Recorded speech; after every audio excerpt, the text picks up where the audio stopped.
नमस्कार, मैं हूं मनोज मानस। राष्ट्र विशेष में आपका स्वागत है। और राष्ट्र विशेष में आज हम बात कर रहे हैं नक्सल मुक्त भारत की। साथियों, एक विचार जो अन्याय के खिलाफ उठा लेकिन वक्त के साथ हिंसा की राह पर भटक गया। एक आंदोलन जिसकी शुरुआत खेतों के मेड़ से हुई लेकिन जिसने जंगलों को बारूद की गंध से भर दिया। कहानी उस चिंगारी की जो साल 1967 में नक्सलवाड़ी के एक छोटे से गांव से उठी, जहां जमीन के अधिकार की लड़ाई ने बंदूक थाम ली। धीरे धीरे यह चिंगारी एक आग बनी और फिर इस आग ने देश के कई हिस्सों को अपने लपटों में ले लिया। वो रास्ता जो न्याय की उम्मीद से शुरू हुआ था, वो खून खराबे और मासूमों की चीखों में गुम हो गया। लेकिन आज जब देश नक्सल मुक्त भारत की ओर बढ़ने का दावा कर रहा है, तो सवाल सिर्फ इतिहास का नहीं है, सवाल है उस दर्द का जो दशकों तक इस धरती ने सहा। आज हम आपको दिखाएंगे नक्सलवाद की वो पूरी कहानी, शुरुआत से लेकर उसके अंत की ओर बढ़ते नक्सल मुक्त भारत तक।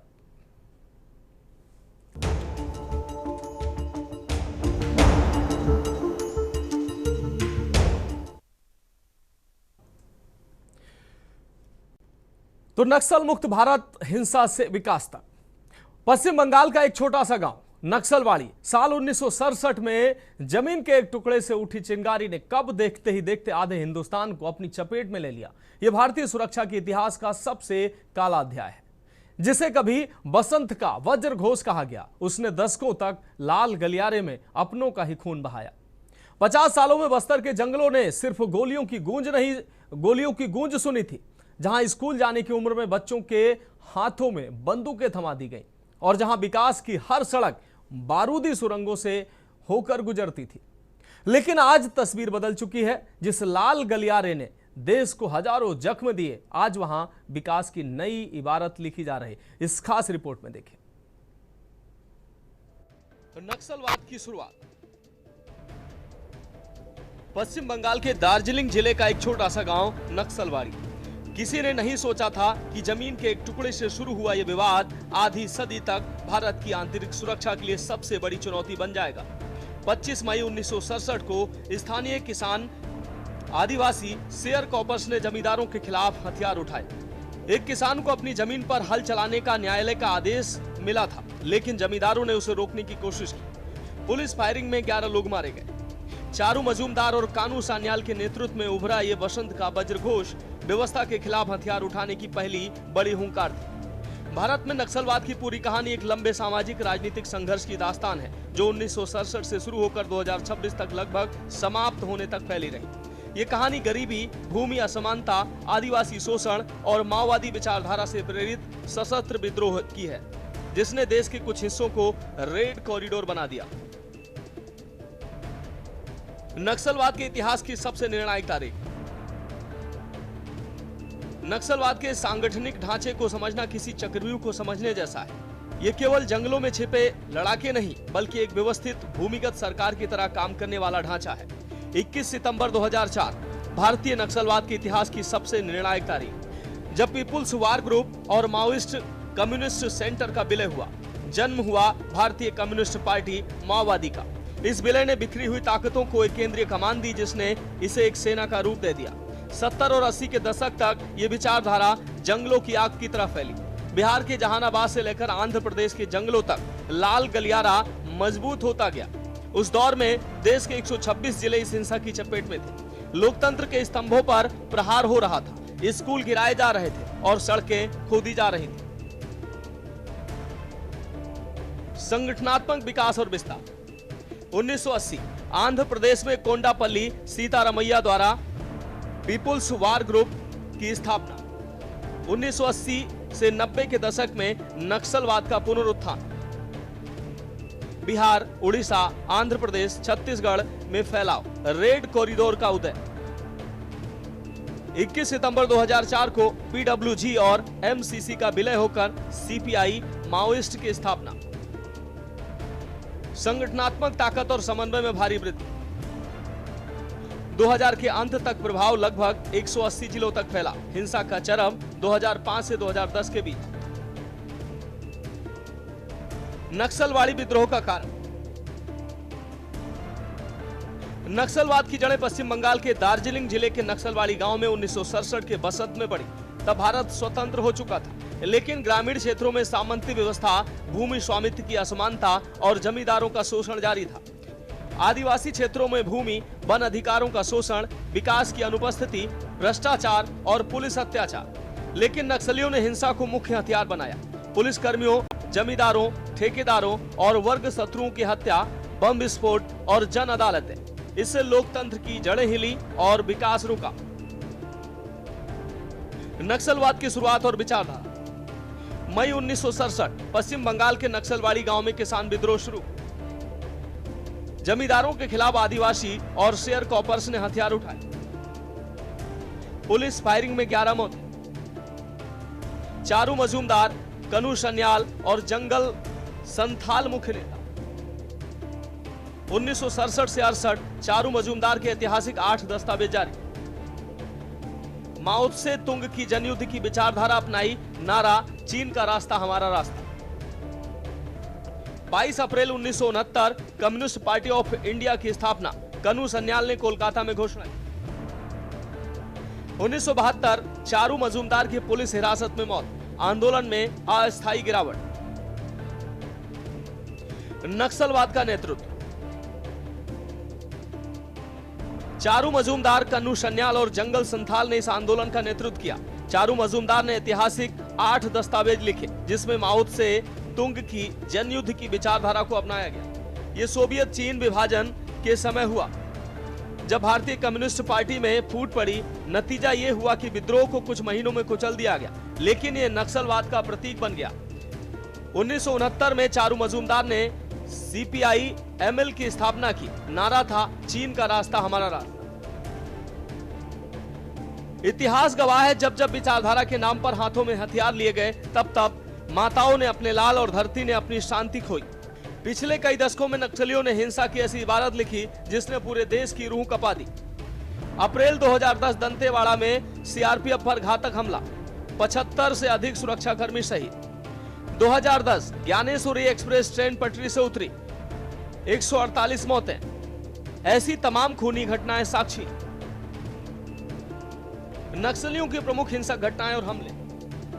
अप्रैल 2010 दंतेवाड़ा छत्तीसगढ़ में CRPF पर घातक हमला, 75 से अधिक सुरक्षाकर्मी शहीद, देश का सबसे बड़ा नक्सली हमला। मई 2010 ज्ञानेश्वरी एक्सप्रेस ट्रेन पटरी से उतरी, 148 मौत। 2013 दरभा घाटी में कांग्रेस नेताओं पर हमला, 24 मौतें, महेंद्र कर्मा शहीद।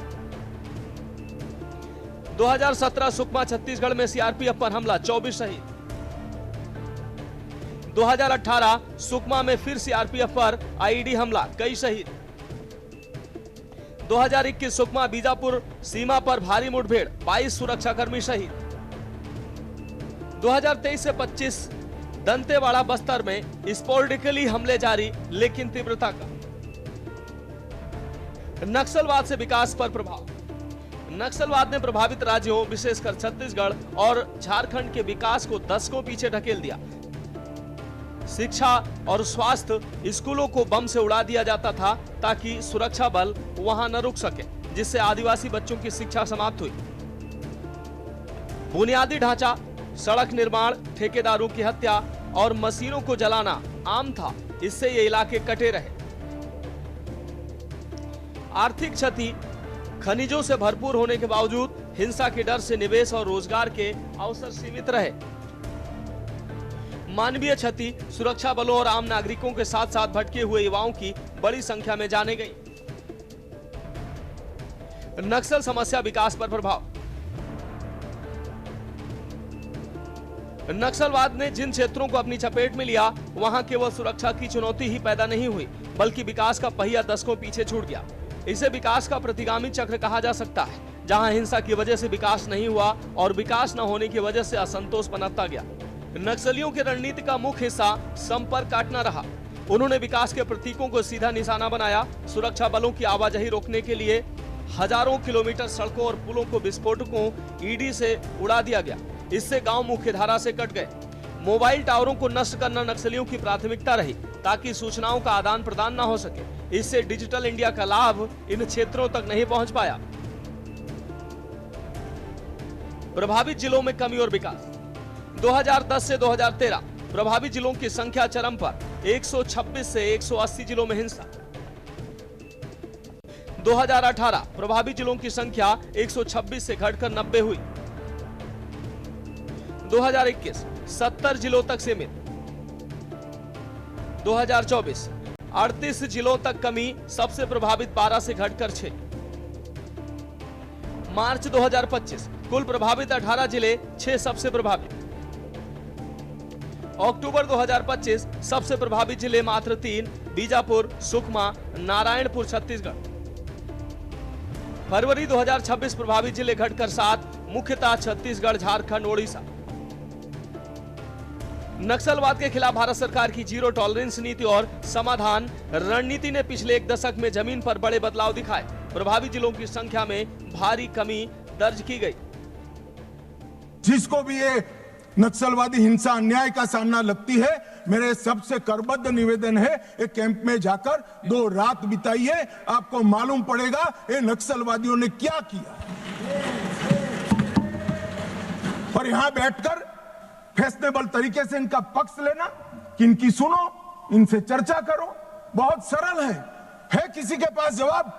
ये 15,000 बच्चों का जीवन बर्बाद कर दिए, कौन जिम्मेदार है किसी के पास जवाब? क्या सारे बुद्धिजीवी अर्बन नक्सल जाकर देखिए कैंप में आपने क्या किया है। आप तो इसी चैम्बर में बैठकर कोर्ट के प्रोटेक्शन के अंदर आर्टिकल लिखते रहते हैं, वहां जीवन के जीवन उजड़ गए हैं और किसी को परवाह नहीं है। अपने आप को ह्यूमन राइट का चैंपियन मानते हैं। मैं पूछना चाहता हूं, 32 साल की आयु तक मेहंदी न लगाने वाली बच्ची के ह्यूमन राइट का कौन चिंता करेगा? मान्यवर, उसकी चिंता नरेंद्र मोदी करेंगे और कोई। इनका अधिकार जो छीन लिया है, इसका हिसाब कभी न कभी देना पड़ेगा। मैं तो जन्म से हिंदू हूं मान्यवर, कर्मों में मानता हूं। जिन्होंने भी शब्द से भी प्रचिन्न समर्थन नक्सलाइटियों का किया है, वो सब इस पाप के इतने ही भागीदार है जितना बंदूक लेकर घूमे। तो फिलहाल राष्ट्र विशेष की इस विशेष प्रस्तुति में एक ब्रेक का वक्त है और ब्रेक के बाद हम बात करेंगे कि किस तरीके से नक्सलवाद जो हिंसा से शुरू हुआ था, वो सरकार के प्रयासों से, पुनर्वास की नीति से और प्रोत्साहन से कैसे नक्सल मुक्त भारत तक ये यात्रा कंप्लीट हुई। तो ब्रेक के बाद राष्ट्र विशेष में एक बार फिर से आपका स्वागत है और राष्ट्र विशेष में आज हम बात कर रहे हैं नक्सल मुक्त भारत, हिंसा से विकास तक। साथियों, जमीन के विवाद से शुरू हुआ वो खूनी खेल, नक्सल विद्रोह, खूनी संघर्ष का लंबा दौर। लेकिन क्या आप जानते हैं कि बंदूक के दम पर सत्ता हथियाने का जो सपना दंतेवाड़ा और बस्तर के जंगलों में देखा गया था, वो आज 2026 में दम तोड़ चुका है।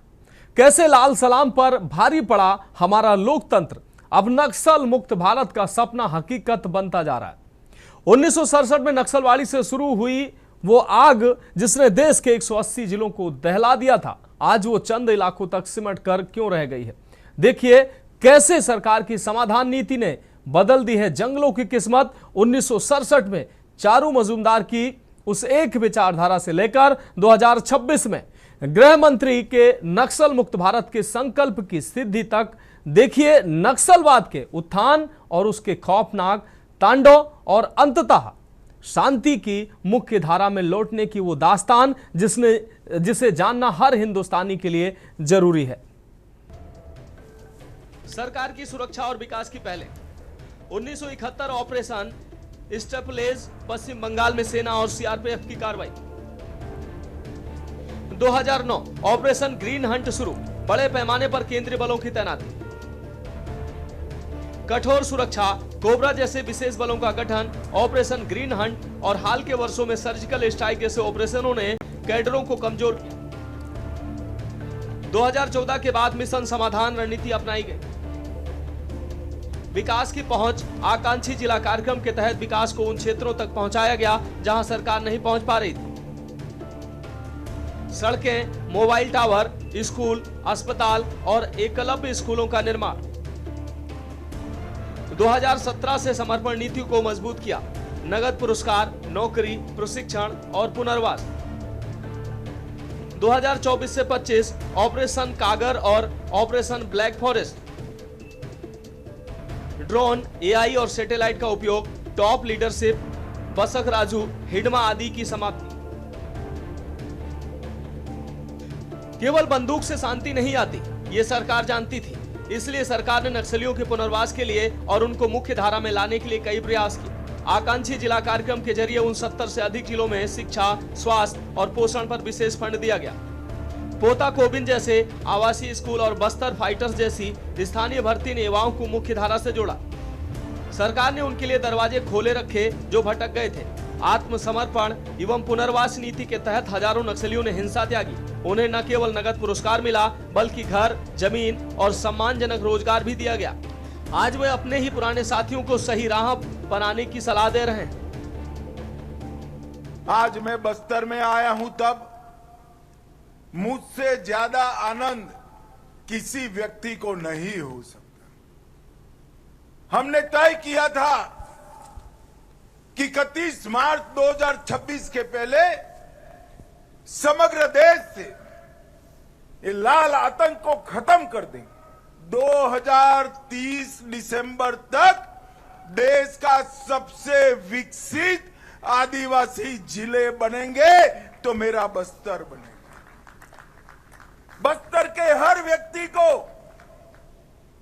रहने के लिए घर, घर में बिजली, शौचालय, पीने का पानी नल से, गैस का सिलेंडर, 5 किलो अनाज और 5 लाख तक का मुफ्त इलाज बस्तर के 7 जिलों के घर घर में पहुंचाने का संकल्प ये भारतीय जनता पार्टी का संकल्प। मां दंतेश्वरी की भूमि पर कहकर जाता हूं कि अगले 5 साल में हम बस्तर को देश का सबसे विकसित आदिवासी संभाग बनाने का निर्णय करते हैं और इसमें विष्णुदेव साई जी के नेतृत्व में छत्तीसगढ़ सरकार और हमारे प्रधानमंत्री के नेतृत्व में भारत सरकार कंधे से कंधा मिलाकर बस्तर को विकसित बस्तर बनाने के लिए हम आगे बढ़ेंगे। समर्पण और पुनर्वास का घटना 2014 से 2024 10,000 से अधिक नक्सली समर्पित। 2025 2300 से अधिक समर्पण, 270 नक्सली मारे गए, 680 गिरफ्तार। 2026 630 से अधिक अतिरिक्त समर्पण। समर्पण नीति, नगद अनुदान रैंक के अनुसार 2.5 लाख से 5 लाख तक, मासिक स्टाइपेंड, कौशल प्रशिक्षण और नौकरी का प्रावधान। जंगलों की कंदराओं में सालों गुजारने के बाद जब विचारधारा की चमक धुंधली पड़ने लगती है, तब समझ आता है कि क्रांति खून बहाने में नहीं, बल्कि अपने परिवार के साथ खुशहाल जीवन जीने में है। आत्मसमर्पण का अर्थ हार नहीं, बल्कि जीत है, खुद पर जीत। सरकार की पुनर्वास नीति के तहत समर्पण करने वाले नक्सलियों को केवल माफी ही नहीं, बल्कि एक नया जीवन दिया जाता है। आर्थिक सहायता, रहने के लिए घर और स्वरोजगार के साधन। बंदूक सरेंडर हो रही है, नफरत दम तोड़ रही है। बस्तर से लेकर झारखंड तक सरेंडर करने वाले हर साथी की कहानी एक ही संदेश देती है, लाल सलाम से बड़ा लोकतंत्र। गृह मंत्री अमित शाह का संसद में दिया गया वह भाषण ऐतिहासिक था, क्योंकि उसमें केवल रणनीतिक कठोरता ही नहीं, बल्कि मानवीय संवेदना भी झलक रही थी। उन्होंने जहां एक ओर नक्सलियों को जड़ से मिटाने का संकल्प दोहराया, वहीं दूसरी ओर उन आदिवासियों की पीड़ा को भी स्वर दिया जो दशकों से इस हिंसा की चक्की में पिस रहे हैं। 6 सरेंडर हो गए, 3 मारे गए, एक भी नहीं बचा है। तो उनकी पोलिट ब्यूरो मेंबर और सीएमसी ये पूरा समाप्त हो चुका है और हमने लक्ष्य किया था कि 31 मार्च को नक्सल मुक्त करेंगे। मैं पूरी व्यवस्था होने के बाद देश को भी सूचित करूंगा, मगर मैं ऐसा बोल सकता हूं, धड़ल्ले से बोल सकता हूं कि हम नक्सल मुक्त हो गए हैं, ऐसा कहने में कोई तकलीफ नहीं। बस्तर से नक्सलवाद लगभग समाप्त हो चुका है। बस्तर के अंदर हर गांव में एक स्कूल बनाने की मुहिम चली। बस्तर के अंदर हर गांव में राशन की दुकान खोलने की मुहिम चली। हर तहसील पंचायत में पीएचसी सीएचसी बने, इनके आधार कार्ड बने, राशन कार्ड बने, 5 किलो अनाज मिल रहा है, गैस के चूल्हे वितरित होते जा रहे हैं। मैं इतना ही पूछना चाहता हूं, नक्सलवाद की जो लोग यहां पर वकीलात कर रहे थे उनको, कि ये 70 से अब तक क्यों नहीं मिला। पूरे देश को तो 2014 में नरेंद्र मोदी जी की सरकार आने के बाद देश के हर गरीब को घर मिला, गैस मिला, शुद्ध पीने का पानी मिला, 5 लाख तक का बीमा मिला, प्रति व्यक्ति प्रति माह 5 किलो अनाज मुफ्त मिला। ये बस्तर वाले क्यों छूट गए थे? मैं इसलिए कहना चाहता हूं मान्यवर कि सत्य को झुठलाया जा रहा है। ये बस्तर वाले इसलिए छूट गए थे कि वहां लाल आतंक का परछाया था, इसलिए वहां विकास नहीं पहुंचा था। लाल आतंक का परछाया, विकास नहीं है इसलिए नहीं गया था। लाल आतंक का परछाई वहां पड़ा था, इसलिए विकास नहीं पहुंचा था। आज परछाई हट गई है और बस्तर विकसित हो रहा है मान्यवर, बस्तर में विकास। ये जो वकील बन रहे हैं एक हथियारी मूवमेंट के, कहते हैं हम अन्याय के खिलाफ लड़ेंगे। संविधान को मानोगे या नहीं मानोगे? किसी को भी अन्याय होता है, इसका उपाय हमारे संविधान के अंदर निहित है। अदालतें बनी है, विधानसभाएं बनी है, जिला पंचायतें बनी है, तहसील पंचायतें बनी है। ये पूरी व्यवस्था को नकार कर हाथ में हथियार उठा लोगे, ऐसा कैसे चलेगा? और जस्टिफाई जो करे उनको मैं कहना चाहता हूं, वो समय चला गया। ये नरेंद्र मोदी की सरकार है, जो हथियार उठाएगा उसको हिसाब चुकाएगा। इस तरह से नहीं चलेगा। सरकार संवेदनशील है, सभी समस्याओं को सुनना चाहती है, निराकरण भी चाहती है। यही संसद ने ढेर सारी योजनाएं बनाई, मगर इसका इंप्लीमेंटेशन भी आप नहीं करने दोगे, क्योंकि आपकी आइडियोलॉजी और आपका अवैध शासन वहां पर चलता रहे।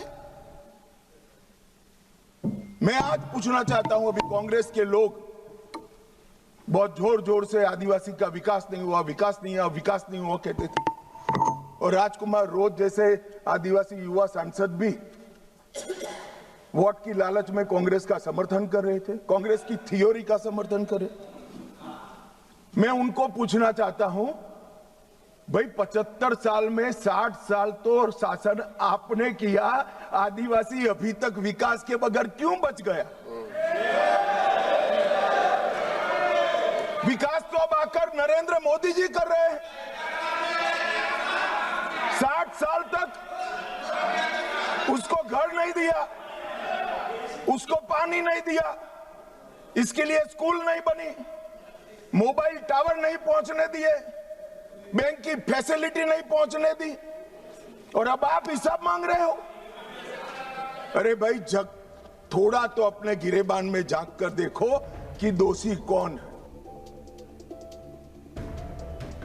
नक्सलवादी के संघर्ष से शुरू हुई ये यात्रा अनगिनत बलिदानों और कड़े संकल्पों से गुजरते हुए अब अपने तार्किक अंत की ओर है। अमित शाह का नक्सल मुक्त भारत का सपना अब एक वास्तविकता है। गोलियों की गूंज शांत हो रही है और विकास की पदचाप सुनाई दे रही है। नक्सलवाद की कहानी गरीबी शोषण से शुरू हुई, लेकिन हिंसा ने समस्या को और गहरा कर दिया। सरकार की समग्र रणनीति, सुरक्षा, विकास और समर्पण ने इसे समाप्त किया। आज पूर्व नक्सल क्षेत्रों में सड़कें, स्कूल, अस्पताल और रोजगार पहुंचे, फिर भी आदिवासी विकास, भूमि, अधिकार और शासन की चुनौतियां बाकी हैं, ताकि कोई नया नक्सल न उभरे। ये भारत की लोकतांत्रिक मजबूती और विकास मॉडल की जीत है। स्पेशल डेस्क के न्यूज इंडिया।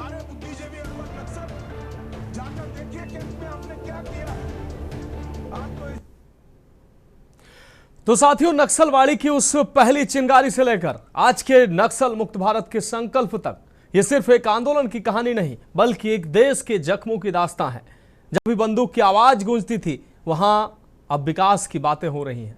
जहां डर का साया था वहां अब उम्मीद की किरण दिख रही है। लेकिन यह भी सच है कि कोई भी विचार जब हिंसा रूप ले लेता है तो वो अपने मकसद से भटक जाता है। आज जरूरत सिर्फ बंदूकें शांत करने की नहीं बल्कि उन कारणों को भी खत्म करने का है। उन कारणों को भी खत्म करने की जरूरत है जिन्होंने इस आग को जन्म दिया। क्योंकि असली नक्सल मुक्त भारत तब बनेगा जब हर हाथ में हथियार नहीं बल्कि रोजगार होगा, हर आंख में डर नहीं बल्कि सपने होंगे और हर दिल में देश के साथ जुड़ने का भरोसा होगा। इसी उम्मीद के साथ राष्ट्र विशेष में मुझे दीजिए इजाजत और आप देखते रहिए के न्यूज़ इंडिया।